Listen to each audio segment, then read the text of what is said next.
Hi friends, welcome to sweet home kitchen. இன்றைக்கி நம்ம பார்க்க போகிறது பார்த்தீங்க அப்படின்னா மீன் பொளிச்சது தான் பார்க்க போகிறோம்.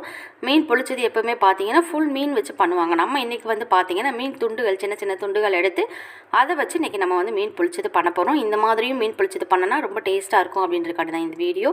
பார்க்கலாம் எப்படி பண்ணலான்னு. ஃபஸ்ட்டு பார்த்தீங்க அப்படின்னா இதுக்கு வந்து கரெக்டான ஒரு மீன் பார்த்தீங்கன்னா வெலை மீன் வந்து நல்லாயிருக்கும். அந்த வெலை மீனில் இந்த மாதிரி நல்ல பீஸாக கட் பண்ணி அலசிட்டு உப்பு, மஞ்சள் இந்த ரெண்டு மட்டும் சேர்த்துட்டு தோசைக்கல்ல எண்ணெய் சேர்த்து லைட்டாக இப்படி ஒரு பரட்டை அப்படி ஒரு பரட்டை பார்த்தீங்கன்னா அந்த மீன் வந்து கொஞ்சம் வேகணும். வெந்துருச்சு அப்படின்னா அதை அப்படியே இறக்கி வச்சுட்டு லைட்டாக ஒரு பாத்திரத்தில் எண்ணெய் சேர்த்துக்காங்க.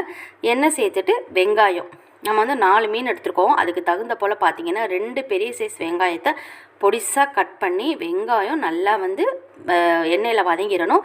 இஞ்சி பூண்டு பேஸ்ட்டு ஒரு 2 ஸ்பூன் சேர்த்துட்டு தக்காளி 2 தக்காளி அந்த ஜூஸோடு சேர்த்தே நறுக்கி அப்படியே உள்ளே சேர்த்துட்டு பச்சை மிளகா 2 பச்சை மிளகா அதையும் பொடிசாக கட் பண்ணி இதை வந்து எண்ணெயில் வதக்கிடுங்க.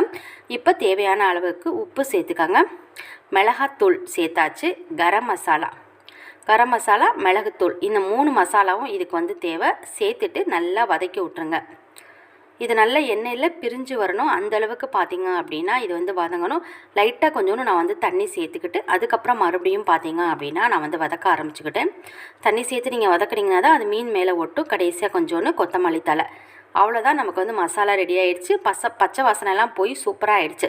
இப்போது நம்ம மீன் வந்து ஏற்கனவே தோசைக்கல்லில் போட்டு வச்சிட்டோம். அதை இலையில் வச்சுட்டு நம்ம ரெடி பண்ண மசாலாவை மீன் மேலே நீங்கள் வந்து அப்படியே வந்து சேர்த்து விட்ருங்க. ரொம்ப ரொம்ப சூப்பரான மீன் பொளிச்சது ரொம்ப நல்லாயிருக்கும். இப்போ நம்ம பீஸாக பண்ணுறது எதுக்காக பார்த்தீங்கன்னா தனித்தனியாக எடுத்து வச்சு மீன், மசாலா, சாதம் இது 3ஓடு சேர்த்து சாப்பிடும்போது ரொம்ப நல்லாயிருக்கும். மசாலாவுக்கு மீனா இல்லை மீனுக்கு மசாலாவான்ற மாதிரி பார்த்தீங்க அப்படின்னா ரொம்ப சூப்பராக இருக்கும்.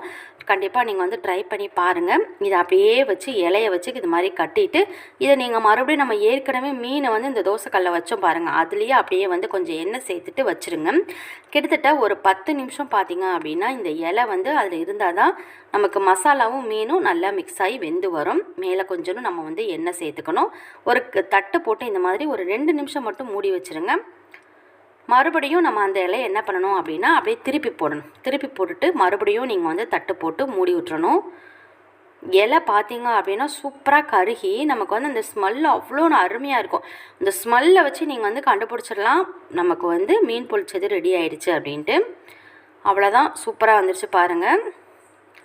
மறுபடியும் நான் ஒரு நிமிஷம் வந்து தட்டு போட்டு மூடி வச்சுட்டு எடுத்துட்டேன்.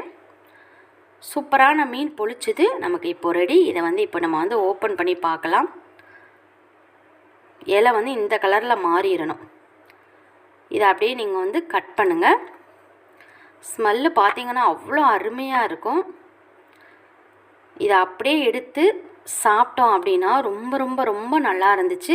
ஃபிஷ் ஃப்ரையை விட எனக்கு இந்த பொளிச்சது பார்த்திங்கன்னா ரொம்ப பிடிச்சிருந்துச்சி. அதை அப்படியே ஒரு பீஸ் எடுத்து சாப்பாட்டில் வச்சு மசாலாவுக்கு சாதத்தையும் மீனே சைடிஷாக வச்சு சாப்பிட்டேங்க. மசாலா அந்தளவுக்கு இருந்துச்சு. கண்டிப்பாக ட்ரை பண்ணி பாருங்கள். மறக்காமல் நம்ம சேனலை சப்ஸ்கிரைப் பண்ணுங்கள். தேங்க்யூ.